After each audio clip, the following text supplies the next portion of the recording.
love, miracles, God. Simple as that. There is so much that could be said on these topics, more than topics, the very nature of being, the very nature of reality. And what really is it that wants to be shared and said right now that could be interesting and valuable to you?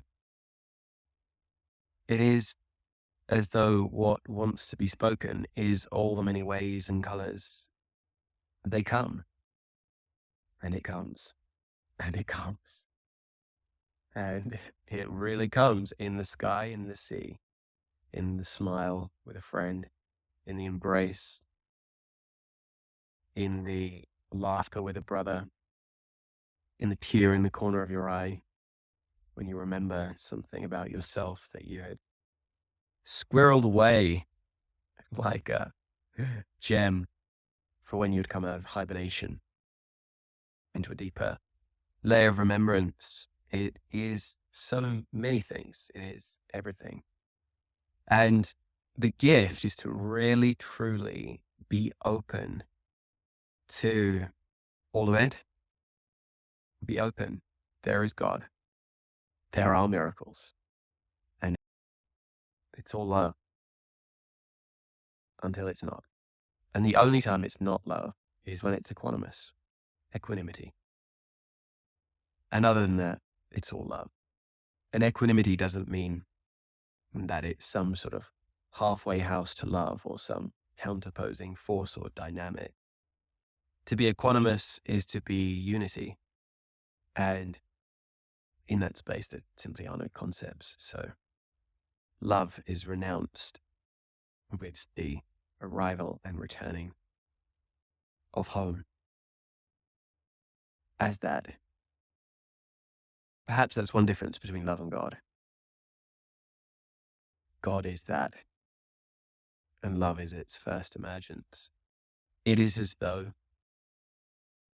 God be the seed, love be the flower, and the miracle that it happened, and it happens, and the happening happens, and it happens, and it happens, and it happened. They're all the same, nuanced, and yet rejected by so many. Even though the clouds hang in the sky, even though the sun travels with the gaze of the eyes, east to west, even though you have this sensating vessel that we call a body, even though there are codices and fractals and geometries and exquisite things, we deny it. Now, I think sometimes what we deny is that we just don't understand it. So we put it in a box of denial. In fact, most things we don't understand, comprehend, rarely are they embraced. At best, we're neutral, though often we push them away or we fear them. And then there's another paradox where, because really what we're speaking to there is awareness, as absolute awareness.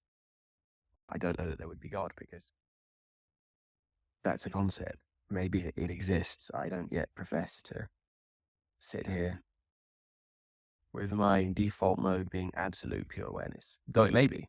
Maybe I'm in it so much I don't know.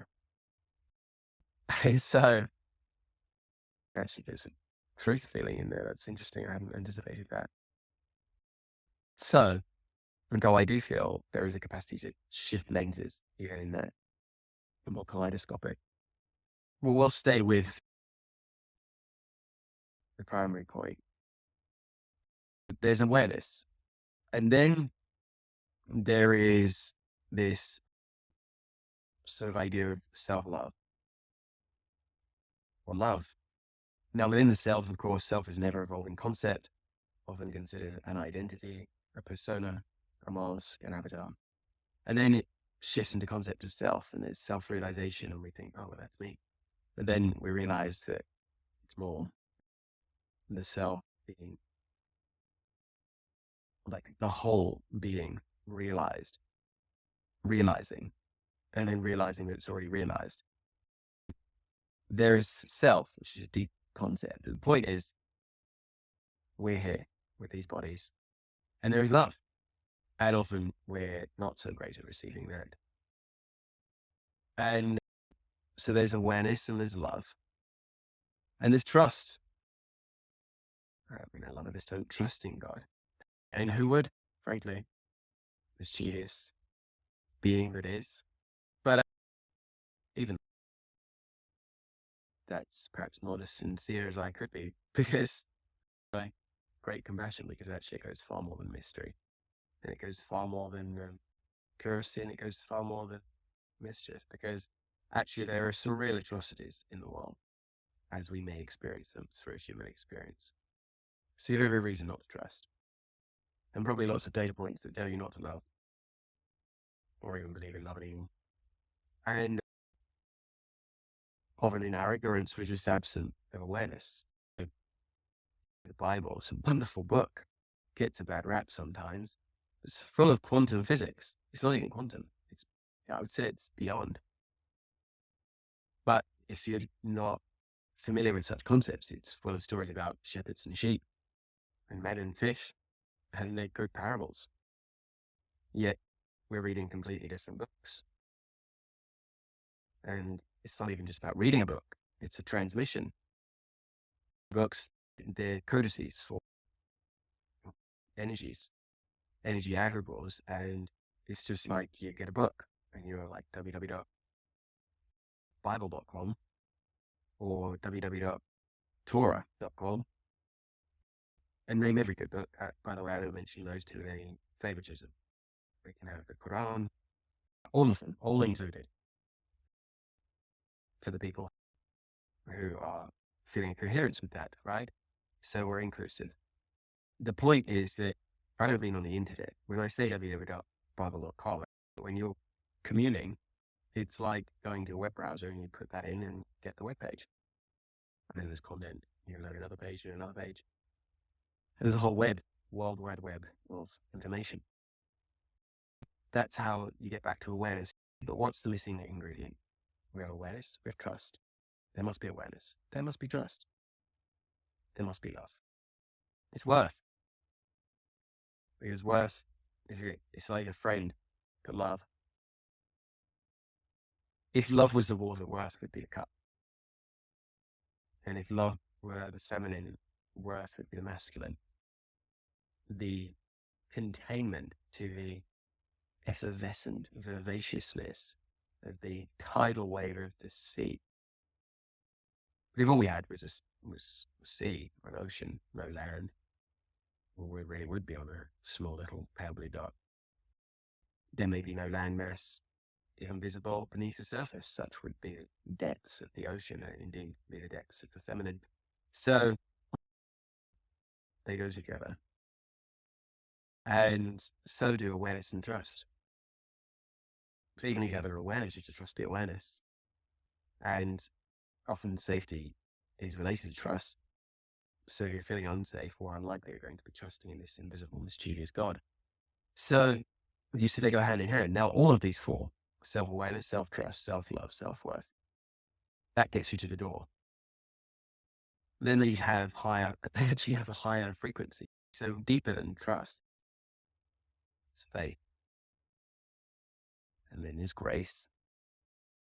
We have faith, we have grace, devotion. And right now I would say if faith maps to trust, devotion to love,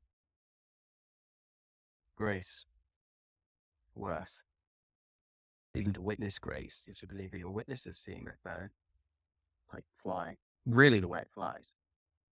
And if you're not, you won't see it. You'll be blind to a miracle in your life, as I have been for so many years. I say that just to say, look, there's no sermon here. I ticked all the boxes.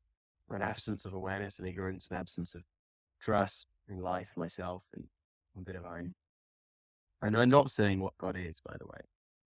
That's for you to answer.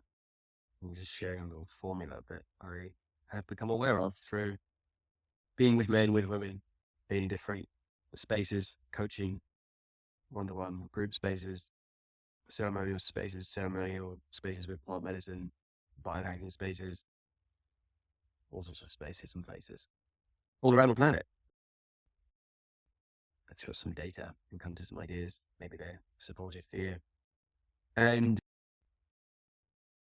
once we're at the door with the four, it is as though there is key to the door. It's acceptance, self-acceptance. Because you need to accept the self, like the embodied man.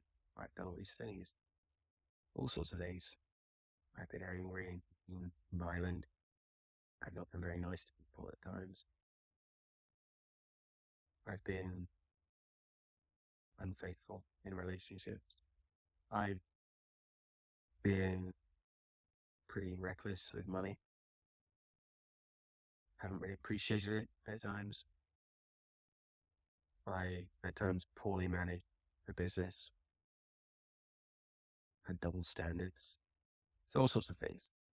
So before we have acceptance, right, we have a challenge because there's all this energy. We can't yet accept our subjective experience of reality.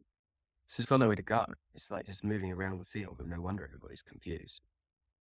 Finally, there's self-acceptance. But then we look back to the earlier aspect of this share around the self, what really is the self. And so the more we self-accept, the more we accept the self, and the self shifts. And so then eventually it's, oh gosh, hang on, if it's all a miracle, then it's all God, and it's all love until love is renounced, and then it's all God.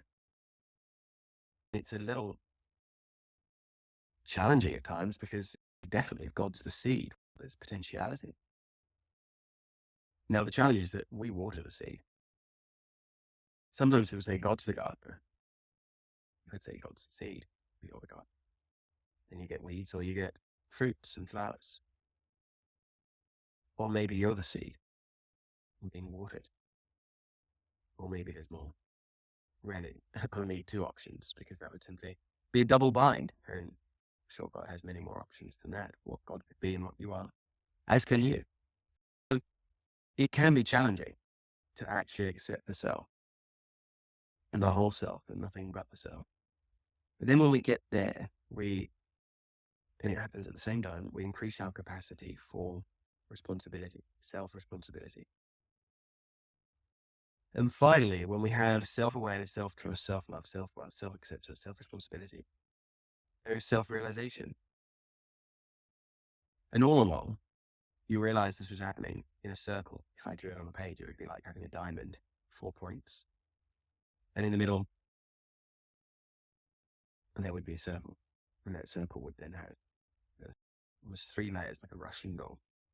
As top down, as acceptance, responsibility, and realization. And then suddenly you see around the diamond is the circle connecting points. And that's like self-discipline, because you realize all along you've been your own disciple. And so discipline meaning disciple, ultimately, etymologically. And so all along you've been a disciple of yourself. And so there's nowhere to look. And so when I guess energy really moved through that.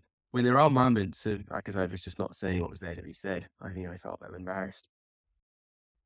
When there is actually an authentic experience of that, suddenly the joke's up, right? The joke's up, the joke's on me. All along, I was the tiger and the tail. Now, I thought I was chasing tail, but I was just chasing myself. And that's a layered statement, because you see, it's all union. Yeah. It's a sort of colloquial term, right? Chasing tail, depending on your culture, for chasing the feminine. And as a man, but if we now get to self-realization and self-discipline, being a disciple of yourself. We're talking about inner union. So this whole journey is inner union. Though we may externalize that, and that could be many things, and one of those could be pleasurable. We externalize the hologram to go deeper into, I actually call it the hologramophone. It's like a gramophone and a hologram because it's sound and light. And God's a DJ because it's like the best light and sound show on earth. And it's coming out of you. So it's interesting because it's very circular and self-referential, but the grooves are everywhere. Even if you look at the brain and the default mode network, for example, self-referential thought, the micro to the macro, hermetic principles. So however you look at it, and you can look from different angles, you'll get back to the same place. Some meandering and playfulness, deviation longer than others. And yet you arrive. Oh, you arrive.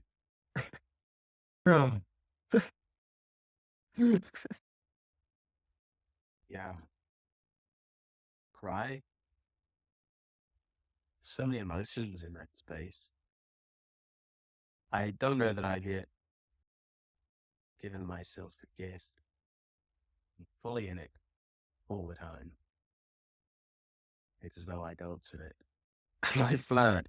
But then we're right back to who's the tail, who's the tiger. Oh, it's the same. I'm chasing my own tail. It's really a trip. Life. Forgetfulness, remembrance, forgetfulness, remembrance. But you never forget. Like wherever you are, you've not forgotten. You're just pretending. You can't forget because you're always remembered. Even if we consider more of a quantum perspective and superposition, you're always remembered. It is one of the states of all of the states. You're simply exercising a sovereign state as you are entitled to, as the quantum being that you are. Jolly good. That's a wrap. Let's go to the gym. Why not? Huh? Why not?